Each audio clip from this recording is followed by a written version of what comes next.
Этот рецепт должен выглядеть по-другому, но когда я решил заменить основной продукт, я был в шоке. Я не ожидал, что получится так вкусно. Простой рецепт, простые продукты, а готовить хочется каждый день. Всем привет! Ну и для начала нам нужно будет приготовить очень простую и вкусную начинку. Две средние луковицы нарезаем на маленькие кубики, а две небольшие морковки нужно будет натереть на мелкой терке. Далее для начала нужно обжарить лук до полупрозрачного цвета. Далее в эту же сковородку добавляем полностью всю натертую морковку, добавляем любимые специи, соль, перец, еще кто что любит, и протушиваем все до готовности. Обжаренную морковку с луком отправляем в отдельную глубокую тарелку и дадим им полностью хорошо остыть. Затем в отдельную глубокую тарелку нужно будет либо на терке натереть 4 отваренных вкрутую яйца, либо же сделать так как я, размять их очень хорошо вилкой. Далее к яйцам добавляем немного соли, половинку чайной ложки смеси разных перцев, примерно 2 столовые ложки майонеза. Затем либо ложкой, либо вилкой все очень хорошо перемешиваем. И после этого вторая половина очень вкусной начинки будет готова. Отставляем ее тоже в сторонку. Далее нам понадобится одна половинка куриного филе, примерно здесь 300 грамм. Полностью все мясо стараемся нарезать небольшими кубиками и отправляем в чашу блендера. Это для того, чтобы блендеру было легче с ним справиться. После мяса в чашу блендера нужно будет отправить половину небольшой луковицы.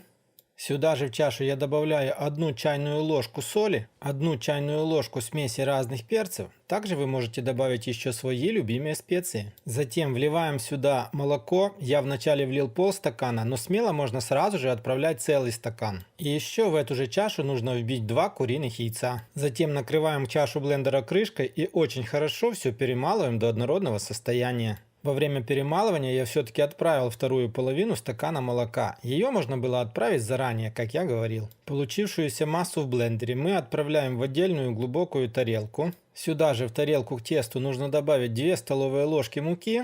Ложкой аккуратно муку вмешиваем в тесто из мяса. Еще в это тесто нужно добавить 1 чайную ложку сушеного молотого чеснока. Так как тесто получилось слишком густым, я добавляю еще полстакана молока.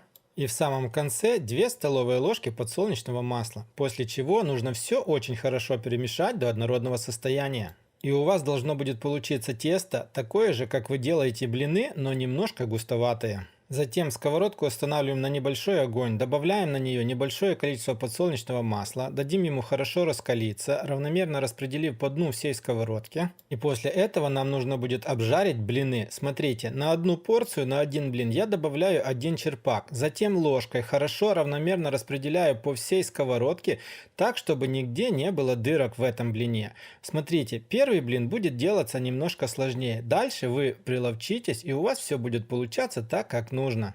Сами блины форму держат очень хорошо, переворачиваются легко, ничего нигде не разлопывается, ничего нигде не разваливается. И таким вот образом нужно будет обжарить полностью все блины.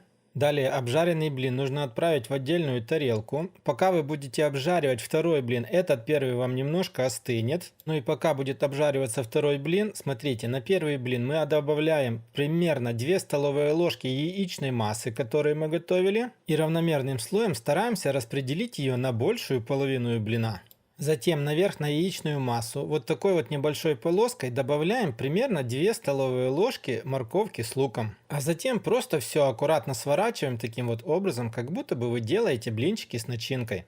Ну и вот точно таким же образом нужно приготовить полностью все блины, которые у вас получатся. Из той порции, что я готовил, у меня получилось ровно 8 штук вот таких вот куриных блинных трубочек. Если честно, я не ожидал, что получится так вкусно. Разрезаем каждую трубочку вот так вот пополам. Конечно, если подавать в кругу семьи, то можно ничего не разрезать. Но посмотрите, какая красота у нас получилась. Оригинальный рецепт должен выглядеть немножко по-другому. Ну а если вы поняли, пишите в комментариях, что именно я заменил. Еще одна такая подсказка, можно трубочки не сворачивать, можно все приготовить в виде торта. Ну что ж, друзья, на этом у меня на сегодня все. Рекомендую вам с 1000% уверенностью приготовить такое блюдо. Я уверен, оно вам также понравится, как и мне, и его точно можно подавать на любой праздничный стол. На этом у меня на сегодня все. Пишите комментарии, оставляйте свое мнение. Ну а мы с вами встретимся, как всегда, в новых видео на канале Аппетитная кухня. Также не забудьте посмотреть еще один очень вкусный рецепт. Всем пока, всем до скорых встреч!